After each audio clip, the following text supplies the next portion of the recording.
Morning po, Senator. Welcome back. Good umaga, Patsy. At saka si Ali. Kasama Hello? si Ali Si Soto Ali. po. Okay. Senator, alam mo, sinasabi ko kay Pat P kanina bilang bahagi pa rin no, ng film industry, Philippine film industry, at isa sa mga anomalya na ngayon ay nasisiwalat na ang biktima pa nga daw ay ang First Lady ay dito sa kanyang pet project sa Intramuros. Yan po yung Philippine Film Heritage Building na nagkakahalaga ng 108 million pesos na nakitaan po ng na hindi natapos, no? At saka maraming mga mali, hindi ba? Yung barado yung mga alulod, yung drainage, substandard yung elevator, tumutulo sa CR at iba pa. Total ngayon, sasalang na naman po ngayon at mukhang pinasabi na at sana idumalo si Pacifico Diskaya, yung mister ni Sara, na Great Pacific, isa na naman po sa mga kumpanya ng mga Diskaya, ang contractor nito. Saan po ba natin dadalhin ito? Yung patutunguhan nitong investigasyon tungkol po dito sa na to, heritage project supposed to be ng unang ginang? Well, ang kontratista ba yung Great Pacific na Yes po. pagmamayari ni Curly Diskaya? Yes po. Yes po. Isa na naman po yan na tinuturo.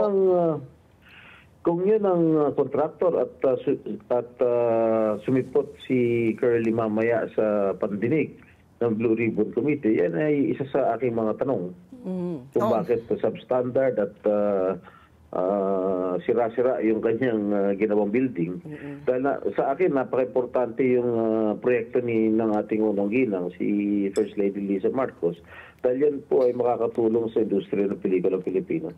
Diyan yata yung archives, hindi ba, Pati? Restoration. Saka yung restoration po ng mga lumang pelikula natin. Lahat ng mga lumang pelikula, mga classic films ng ating mga artista ng araw, ay dun i-archive lahat yun. Okay. Senator Jinggoy, no? So mamaya may hearing na naman po kayo. Ang maraming nagtatanong, me included, no? Kasi parang ang nangyayari ngayon, nasa sentro lang po talaga kay Sharon at saka kay Curly Diskaya. Yung mga marami sa mga Sara. Sharon. Ba't ko siya naisip? Si Sara. Okay, bakit po nasa sentro po when the president mentioned 15? Although there were some nakausap na rin yung sa Wawaw at natanggalan na nga siya at na-realize po na siya po ay isang dami lamang.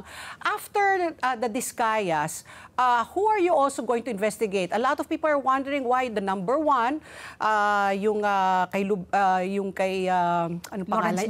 Aboli? Hindi, Abilaw? Legacy. Legacy. Si Legacy ay hindi pa po masyadong nakakausap to think na number one po siya. How are you doing po yung investigation? Is it because Sara and Curly became so high profile because of their interviews, no? So you're starting with them. But how do you go down the line? What will be the process po for the contractors? That is one factor. That is one factor na siguro nakakonsentrate yung mga ibang senators, including myself, dun kay Sara at kay Curly Diskaya. But we'll get to the bottom of this. Hindi naman natin palalagpasin yung 14 na contractors na binanggit ni Pangulong Marcos sa kanyang zona. So wala pa kayong in order of kung paano nyo kung sino pa yung susunod? Wala pang katiyakan kung sino? Kumbaga it will just come, kumbaga depende sa investigasyon, ganun po ba yun? Sorry, coming in choppy. My question, ano ka mo? Kasi di ba ngayon nagko-concentrate tayo kaya Sara Diskaya at Curly. Yung mga iba po, paano nyo po iimbitahin? In ranking, yung number 1, number 2, ganun ba ho ba? No. Lahat naman yan imbitado. Okay. Lahat yan imbitado at yung mga hindi makakadalo, inisyuhan na ng Sabina. Subpoena. Yes. Okay. Dahil kung budget deliberations nga ngayon, Senator Jinggoy, kayo ba isang ayon dito po sa panukala ni Senate President Cheese Escudero na itong budget po ng DPWH for 2026, 1/3 pala ng kabuuang budget, yun na 881.3 billion, 268 billion ay para lamang sa flood control projects. 20 beses na mas malaki pa para sa construction ng mga bagong school building. Kayo po ba ay isang-ayon na Well, tanggalan first of muna all, natin ng budget itong flood control? Well, unang-una kailangan natin i-scrutinize yung budget para sa flood control. Kasi ang balita ko, siguro unintentionally, meron mga nalagay sa NEP na paulit-ulit, alam mo, Yes. redundant, no? May redundancy. Siguro kailangan na i-check ng executive yan para ma-scrutinize lahat yung mga flood control projects. Oo. Okay, Senator Jinggoy, ito no, lumabas na yung balita rin na meron raw tumawag no na DPWH Undersecretary sa tanggapan ni Tito Sen at nagtatanong kung meron siyang gustong ipa-insert para sa NEPO para sa 2026. Ang tanong ko po, Senator Jinggoy, ito ba ay kumbaga is this a regular thing? Ito ba ay normal na kalakaran na ang DPWH o yung mga ahensya ng gobyerno tumatawag po sa mga tanggapan ng mga senador at tinatanong kung meron po silang gustong ilagay para po sa NEP?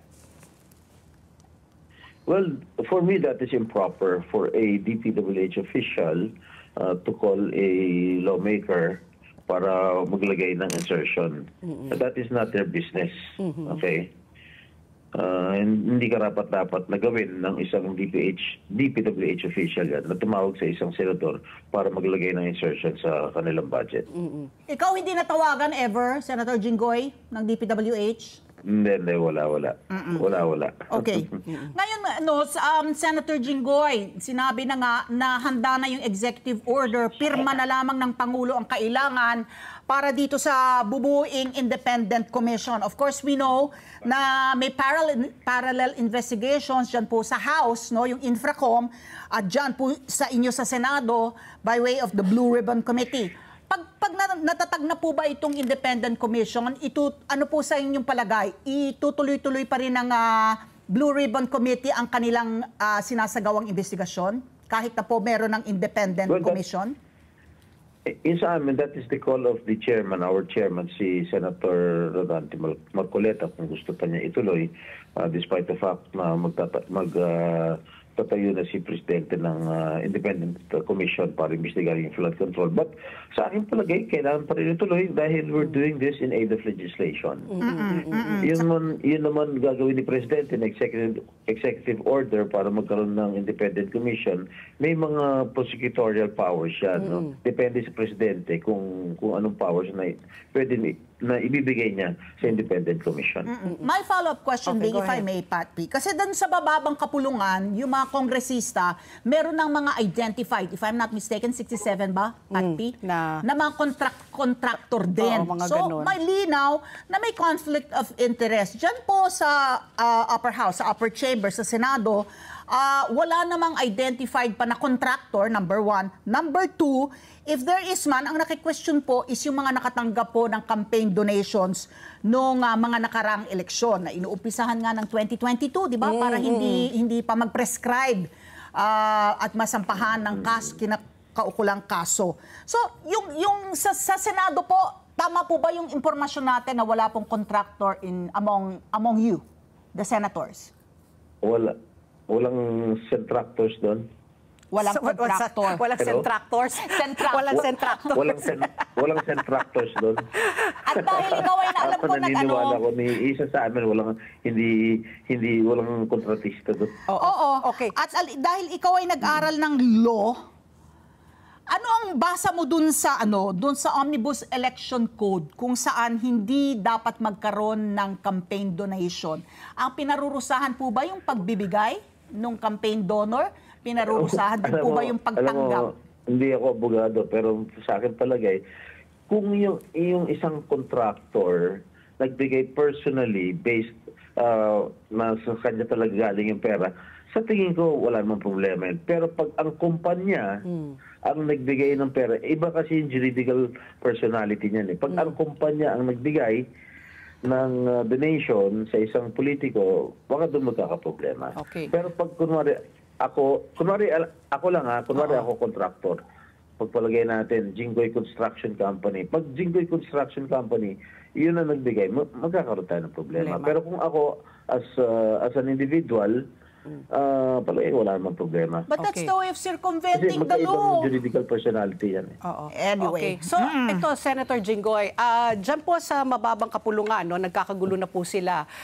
Si Congressman Toby Tiangco, hinihingi na ipaupo no, si Congressman Zaldico para nga pag-usapan yon.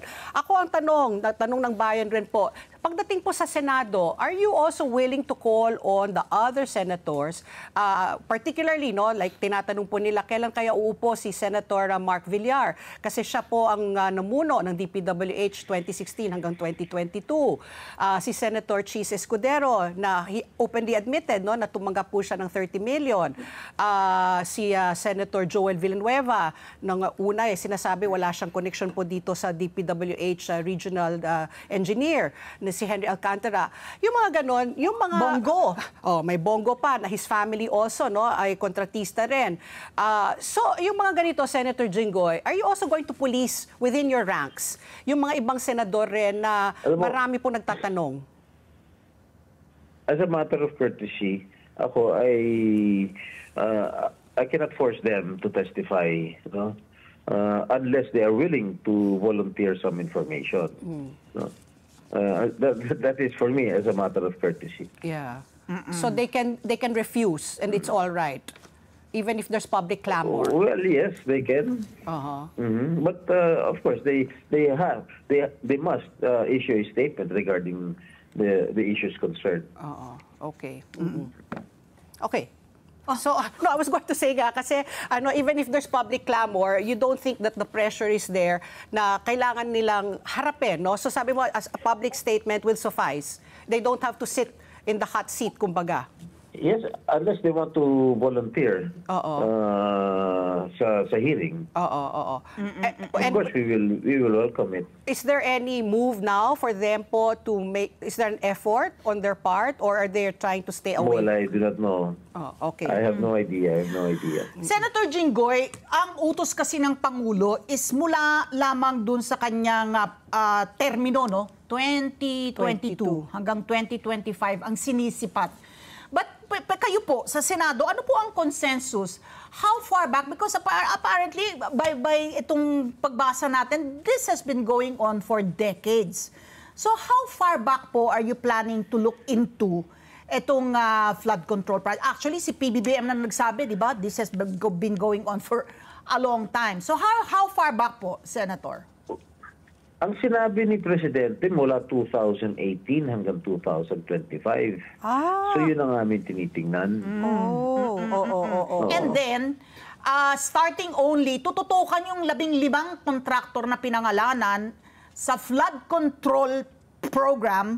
Pero ito ba ay manganganak pa rin beyond the 15 contractors and manganganak din sa ibang infrastruktura, tulay, roads, farm to market, and all of this mga iba pang projects po ng DPWH? Siguro limited lang muna yan sa flood control. Kasi yun ang talagang hot issue today. No? Siguro in the near future, may imbestigahan na rin yung kung ano man mga anomalya ang nangyayari sa DPWH. Okay. But right now, we are focused on those mga flood control ghost projects. Yung iba pong mga ahensya na nakakatanggap din ng flood control. funds. Wala naman problema kung meron kayong flood control project. Senator? Kung ano nyo, ayan na, mobile kasi si Senator, kaya medyo choppy na yung ating Senator Jinggoy? Nako, nawala na yata. Alam mo, parang nakita mo ba sa pahayagan ngayon? Ayan, go ahead, Senator, Senator. Opo. Hello? Yes, Go ahead po, we can hear you na. Wala naman problema sa flood control projects as long as they implement it properly. Yes. No? Wag lang may ghost project, tsaka wag lang substandard. Yun lang yun sa akin. Kasi kailangan naman talaga natin dahil lagi tayong binabaha. Hindi lang naman sa Metro Manila, kundi sa iba't ibang probinsya. Senator, DPWH lang o yung ibang ahensya na binibigyan din ng pera, malaking pera, para sa flood control, MMDA, DENR, kasi iba po, binibigyan din eh. Well, we have to check on it. Senator Jinggoy, sabi niyo nga kanina, no, ipapatuloy ninyo yung mga investigasyon, yung hearing dahil nga in aid of legislation. Ang tanong ko, which you mentioned also, yung mga ghost projects. Yung mga ghost projects na gano'n, pag napatunayan na ghost project, pwede pa bang ibalik yung mga pera na yan para po i-fund na lang yung mga kailangan na flood project? Solibayan. Solibayan. What do you mean pwedeng ibalik yung pera? Kasi napatunayan na Ano ghost. ibig sabihin pwedeng ibalik yung pera? Pagka nabayaran na yung isang contractor na ghost project, paano nila ibabalik yung pera? Ayun na nga, that's why nga. Nabayaran na sila. Oo, pero that's why I'm asking pwede pa bang ibalik yung pera? Kailangan kasuhan talaga. Kasuhan, pero yung pera. Kailangan kasuhan na natin yan. Okay, alam, pagkasuhan mo at ilagay, ikulong mo, paano yung pera? So, ano na lang din, kumbaga Hindi nila ma-enjoy ninakaw nila. Pero Senator? Pagdudusahan nila sa kulungan. Pagdudusahan nila sa kulungan. Senator, yung ano po ang etong PICAB, no, yung Philippine Contractors Accreditation Board at saka yung SIAP, no? Ito po alam natin na nagbitiw na, no, yung board members pati yung si executive director.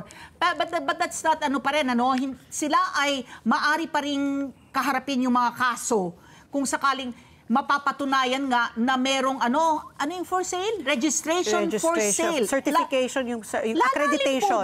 Lalalim pa po ba yung sa PICAB na investigasyon ng Senado?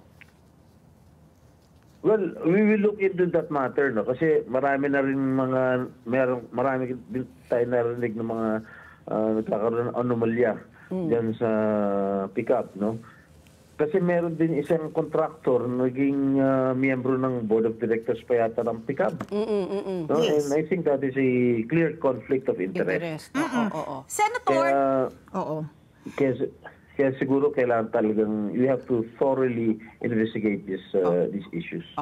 yung pong pag-attach dito po sa mga properties na sabihin po natin na mapatunayan nga, no? Flood control project, malinaw na, di ba? Na wala ka namang nakita doon sa proyekto at nakikita po natin na ganito kayaman, ano? Ang dami nilang sasakyan. Kasi sabi nyo nga, 80 ang sasakyan. Sabihin natin sa Diskaya.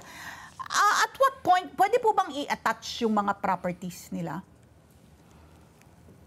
Well, depende yan sa husgado. So, I am not in a position to answer it. Depende yan sa husgado. So, Senator Jinggoy, later po sa hearing... Kung mapafailan siya ng charges. Ano na? Later po sa hearing, meron ho ba kayong pasabog po na pwede nyo na pang sabihin po dito, i-preempt po dun sa hearing? Kasi nung sa unang hearing, no, yung sa mga Diskaya, kayo nga nagsabi nga na napakarami. In fact, parang what I heard nga, you said over 100 pero nagpabawas ng pabawas, yung 40 naging 28, yung 28 pagpunta nila doon naging 100 na lang po. Meron po ba ho kayong mga bagong mga revelasyon po na nakita over the weekend or over the past few days tungkol po dito sa mga flood control projects? Panoorin niyo na lang mamaya sa hearing. So meron nga, meron po. Meron kaming aabangan. Tingnan natin. Ang tipid. Ang isang pinaka nakakainis, Senator Jinggoy, hindi ba yung yung blacklisted na yung kumpanya, tapos after a year or two, after some time, makakapag-bid ulit? Ano ba ang gagawin nyo dyan? Exactly. That is the lookout of DPWH. Siguro, meron mga kasabot yan sa mga opisyal ng DPWH na pinapayagan pag kahit blacklisted, nakakakuha pa rin ng proyekto. Oo. So, kanino namang lookout yung Siyam yung di ba? Siyam yung kumpanya nila na naglalaban-laban. Ito ba sa SEC yung kumbaga parang may dami, isipin mo yung kumpanya mo ipapangalan mo sa empleyado mo o ipapangalan mo dun sa pamangkin mo at dun sa pinsan ng pamangkin mo na ngayon sa hearing sa Senado, obvious naman na front at dami lang. Kaninong lookout naman yun? DPWH pa rin. Sila pa rin, ano? In aid of legislation, Senator Jinggoy, ano yung nakikita? Bakit nila kasi tinanong ko si Diskaya kung merong pagkakataon na naglaban-laban yung kanilang kumpanya sa isang proyekto. Meron din, namin din niya na meron. Yes. So that is already a clear violation. Senator Jinggoy, dapat alam ng mga tiga DPWH yan. Oo. Senator Jinggoy, over the weekend, lumabas rin po yung abogado ng mga Diskaya na sinasabi po nila na parang nahilo-hilo na po si Sara Diskaya, na lito-lito na siya kasi she was under stress and then she was, kumbaga hindi siya sanay naman sa ganun na interrogation. Kaya inamin. Oo, kaya inamin niya na yung naglaban-laban daw yung sham daw niya. So now she's disputing, she's retracting what she earlier said sa Senate hearing. How are you going to handle this now? What's your next action, point of an action? She has to answer all the questions from the senators. That's it. Oo. Truthfully, kasi she is under oath. Oo. Kasi oras na magsinungaling yan and oras na maging evasive yan sa mga tanong ng mga senators, I will be forced to cite her in contempt. Ang atensyon ng buong bayan talagang nakatutok dito dahil rightly so, napakatindi po, napakalawak, napakalalim nitong korupsyon po na nangyayari at nangyari sa DPWH at flood control projects na nawawala din naman sinusubaybayan ko yung isinusulong mo naman na panukalang batas ng pag-amyenda ng anti-espionage law po natin na Commonwealth Act pa. Sana makabalik ka dito sa aming programa dahil yun ang nais natin pag-usapan naman sa gitna at sa harap po nito mga balita na meron ng mga sleeper cells, hindi ba? Tapos si Joseph C. pala ay Chinese. Oo, yung nakapasok sa Philippine Coast Guard, pinagbigyan ng Taguig Regional Trial Court yung kanyang yung writ of habeas corpus pero ayaw i-release ng BI. Bureau of Immigration. Bibigyan mo kami ng update doon kasi sana ngayong 20th Congress ay maipasa nyo yun as the chairman of the National Defense and Security Committee. Senator Jinggoy? Yes. Actually, during the last Congress, ay pinag-usapan na namin yan. Actually, I already had a sponsorship speech. Kaya lang, kinulang nga ng panahon. Kaya itong 20th Congress, nagkaroon na kami ng hearing and at as soon as possible time ay mag-sponsorship speech na rin ako dyan sa espionage bill. Oo. Okay. So magbabalik si Senator Jinggoy dahil nga may hearing ngayon para sa Senator Jinggoy, maraming salamat sa pagkakataon na binigay mo sa amin. Alam naming abala ka at ito't magsisimula na po ibuli yung Senate Blue Ribbon Committee. Maraming salamat po. Thank you very much, Senator Jinggoy. Okay, Ingat thank you. po. Salamat. Senator Jinggoy Estrada, Senate President Pro Tempore at Chairman po ng National Defense and Security, Peace, Unification and Reconciliation Committee po sa Senado.